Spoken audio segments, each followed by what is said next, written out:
दोस्तों जियो financial service की बात करें तो बहुत दिन के बाद फ्राइडे को ज़बरदस्त हमने तेजी की संभावना देखी है। आप देख सकते हो कि लगभग 0.4% की आसपास की तेजी बनी और ये जो तेजी है ये गिरते बाजार में काफ़ी शानदार और मायने रखती है। इसका मतलब ये है कि लोगों ने अब फिर से यहाँ पे खरीदारी की संभावना तलाशनी शुरू कर दी है और इसके पीछे वजह यह है कि कंपनी का जो बिजनेस है अब धीरे धीरे पटरी पे आने लगा है और शुरुआत हो चुकी है बिजनेस की। जैसे कि अब फेस्टिवल सीजन चल रहा है तो ऐसे में इनका जो लोन का बिजनेस है वो काफ़ी अच्छा कर रहा है और यहाँ पे उसी को लेकर कुछ अपडेट है जिसको डिस्कस करेंगे इस वीडियो के माध्यम से। और देख सकते हो कि इसका जो बिजनेस है आने वाले समय बहुत तेज़ी से ग्रो कर सकता है। कंपनी 3 सेगमेंट में तेज़ी से आगे बढ़ रही है। एक तरफ तो आप देखें तो इनका लोन का बिजनेस है, इंश्योरेंस का बिजनेस और कंपनी का डिजिटल बैंकिंग का बिजनेस और साथ में कंपनी का म्यूचुअल फंड्स का बिजनेस। और कंपनी आने वाले समय में इसके लिए कमर कस चुकी है और बहुत सारे नए डिसीजन लिए जा रहे हैं और जिसका फायदा भी आने वाले समय देखने को मिल सकता है। केवी कामत इसकी कमान संभाल चुके हैं, ऐसे में उनका एक्सपीरियंस यहाँ पे काम आएगा। तो क्या डिप में ये खरीदारी का मौका है तो समझेंगे इस वीडियो के माध्यम से और आगे की प्रमोटर की क्या रणनीति होगी उसको भी समझने की कोशिश करेंगे इस वीडियो के माध्यम से। और क्या इस समय ये सही मौका है खरीदारी कर ले एक लॉन्ग टर्म का नजरिया लेके, क्या स्टॉक आने वाले समय 4 डिजिट में जा सकता है। लेकिन फ्रेंड उससे पहले अगर आप पहली बार हमारे चैनल पर आए तो चैनल को सब्सक्राइब कर दीजिए, एक बेल आइकॉन दबा दीजिए ताकि जब भी नया वीडियो बने पहला नोटिफिकेशन आपको मिले। वीडियो पसंद आए तो लाइक शेयर जरूर कीजिए। चलो फ्रेंड्स वीडियो स्टार्ट करते हैं। तो सबसे पहले अगर हम फ्राइडे के कारोबार की बात करें तो देखिए स्टॉक की शुरुआत निगेटिव हुई 214 पर, जबकि गुरुवार की क्लोजिंग 215 के आसपास थी। दबाव में स्टॉक ने शुरुआत की लेकिन फिर उसके अंदर बड़े फंड हाउस की जम के खरीदारी शुरू हुई और आप देखें एक तरफा माहौल बना, 222 का हाई बना और जो क्लोजिंग है बिल्कुल उसी के ऊपर है 222 के आसपास।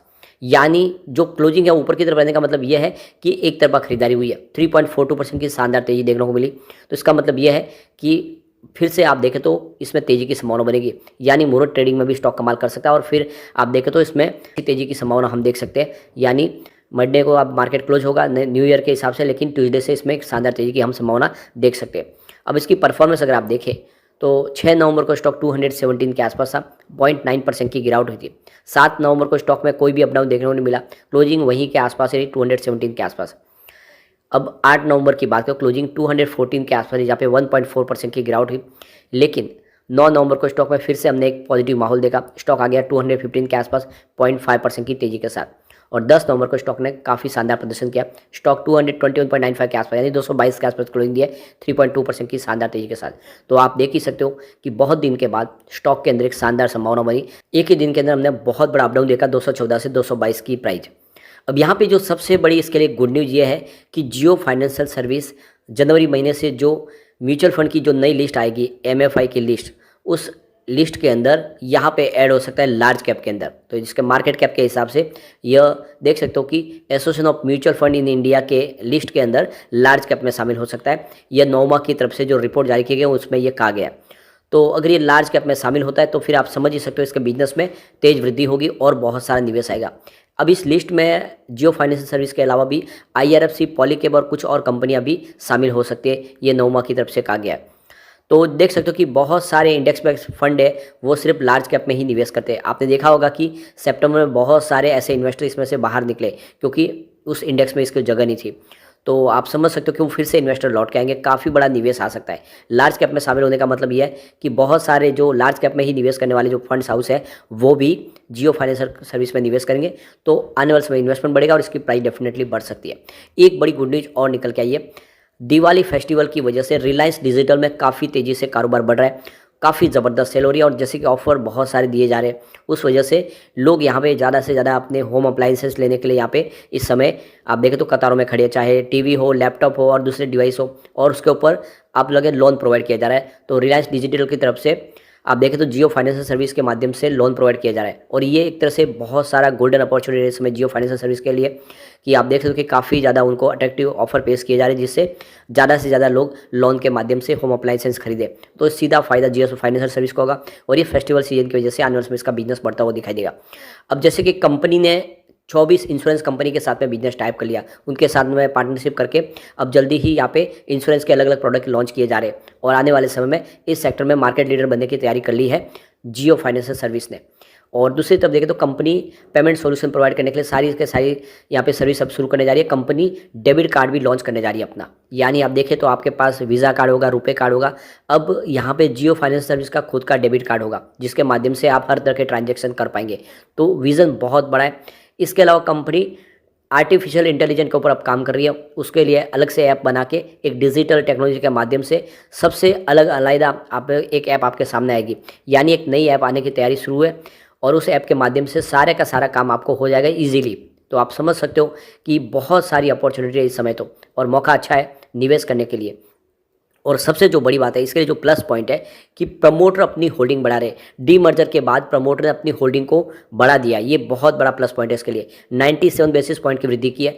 45.8% की जो होल्डिंग थी उसको बढ़ा के 46.77% कर लिया।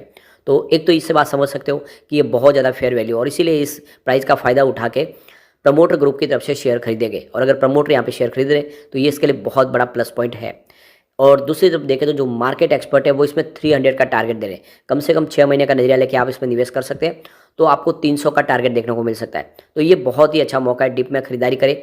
और वैसे भी स्टॉक इसके निचले लेवल जाता नहीं है। आप देखें तो जैसे थोड़ी सी गिरावट का माहौल बनता है फिर से अप डाउन हमने देखने के बाद एक जंप देखने को मिलता है, और ऐसे में आप समझ सकते हो कि इसकी ये एक बहुत ज़्यादा फेयर प्राइस है और आने वाले समय इसमें एक शानदार तेजी देखने को मिल सकती है। तो इन्वेस्टमेंट किया जा सकता है।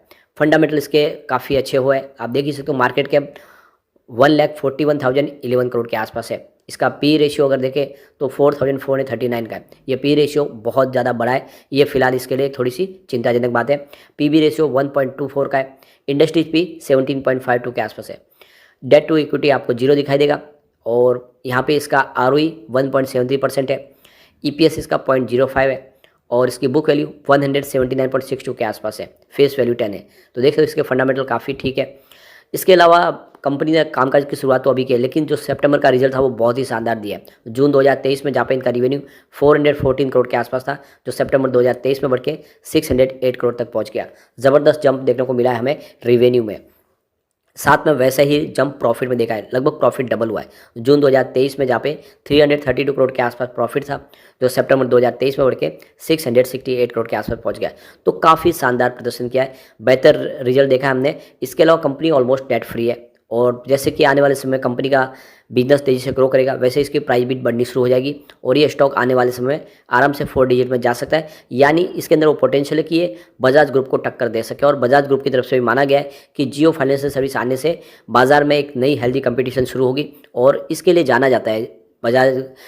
देख सकते हो कि रिलायंस ग्रुप जैसे उन्होंने जियो टेलीकॉम के माध्यम से एंट्री की, उस हिसाब से रिलायंस जियो ने बाजार में अपनी लीडर पोजीशन बनाई है। तो ऐसी संभावना यहाँ पे फिर से बन सकती है, और ये स्टॉक आने वाले समय आपको एक अच्छा रिटर्न दे सकता है। तो लॉन्ग टर्म इन्वेस्टर के लिए बहुत ही अच्छा मौका है। आप इस समय खरीदारी करें, आने वाले समय में आपका निवेश कई गुना बढ़ सकता है। और आप देख ही सकते हो कि इस समय बाजार में काफ़ी ज़्यादा एक करेक्शन भी आ चुका है, फिर से बाजार ऊपर जाने की तैयारी कर रहा है। तो मुहूर्त ट्रेडिंग में आपके अगर कोई शेयर खरीदना है तो आपके लिए जियो फाइनेंशियल सर्विस काफ़ी अच्छा, उसमें दाव लगा सकते हैं मुहूर्त ट्रेडिंग में आप। लेकिन फ्रेंड, कोई भी इन्वेस्टमेंट करने से पहले अपने फाइनेंशियल एडवाइजर के बारे में ले ले, या अपना खुद का रिसर्च करें, क्योंकि मैंने वीडियो आपके एजुकेशनल पर्पज के लिए ही बनाया। वीडियो पसंद आए तो लाइक शेयर जरूर कीजिए और चैनल को सब्सक्राइब कर दीजिए। Thank you.